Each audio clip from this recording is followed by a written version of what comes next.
আসসালামু আলাইকুম। মাত্র ২ মিনিটের মধ্যে আপনাদের এই বেবি সেলরটা কিভাবে কাটিং করবেন এবং সেলাই করবেন সেটাই কিন্তু আজকে আমি দেখিয়ে দেব। চলুন দেখা যাক। ১ম এটাকে আমি ৪ ভাঁজ করে নিয়েছি। ৪ ভাঁজ করার পর এখন এটাকে আমি কোমরের যে মাপটা সেই মাপটা আমি নিয়ে নিয়েছি। তো এটার কোমরের মাপ আমি ৭ ইঞ্চি নিয়েছি। আর এটার হাই নেব আমি ৯ ইঞ্চি।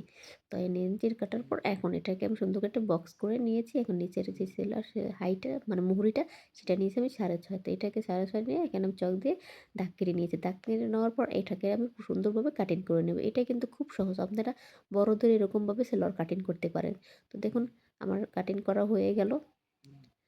তো কাটিং করার পর এখন এটাকে আমি সেলাইতে চলে যাব। সেলাইতে দেখুন আমি কিভাবে সেলাই দিচ্ছি। এটাকে আমি পুরোটুকু এভাবে সেলাই করে নেব। মানে হাইটা ডবল করে আমি দোনো সাইডে সেলাই করে নেব।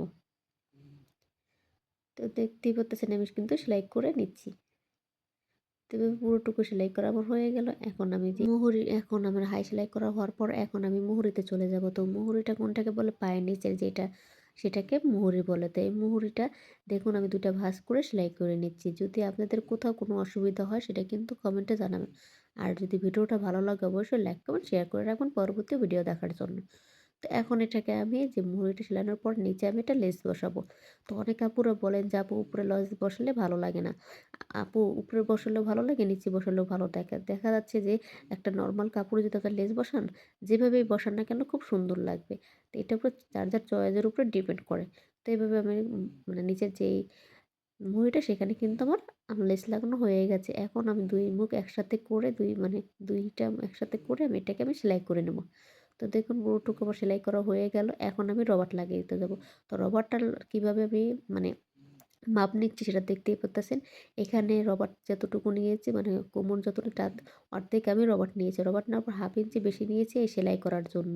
আর আমার কিন্তু মোটা রবার্ট ছিল কিন্তু চিকন রবার্ট ছিল না দেখে আমি মোটা রবার্টটাকে আমি চিকন কেটে চিকন করে নিয়েছি।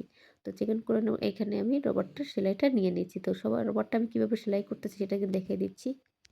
তো দেখতেই পারতেছেন আমি কীভাবে রবারটা লাগাচ্ছি। তো আপনারা যদি এই নিয়মে যদি রবারটা লাগান তাহলে কিন্তু বড়দের ছোটদের আপনার দুনো বা মানে সবাইকেই আপনারা এভাবে সেলাইটা লাগাতে পারেন। তো আমার এভাবে পুরোটুকু মানে রবারটা লাগানো হয়ে গেল দেখুন। রবারটা লাগানো হয়ে যাওয়ার পর আমি এটাকে একটু টেনে টেনে দেবো যেন মানে সুন্দর করে বসে। তো এর উপর আমি আরেকটু চাপ সেলাই দেবো। চাপ সেলাই দিলে কি হয় মানে এই জিনিসটা সুন্দর হয় মানে কোনো ছোটার সম্ভাবনা থাকে না। অনেক সময় দেখা যায় রবার্ট কিন্তু ঢিলা হয়ে যায় বা নাকি হয়ে যায় সেটা কিন্তু রবার্টের কারণে হয়।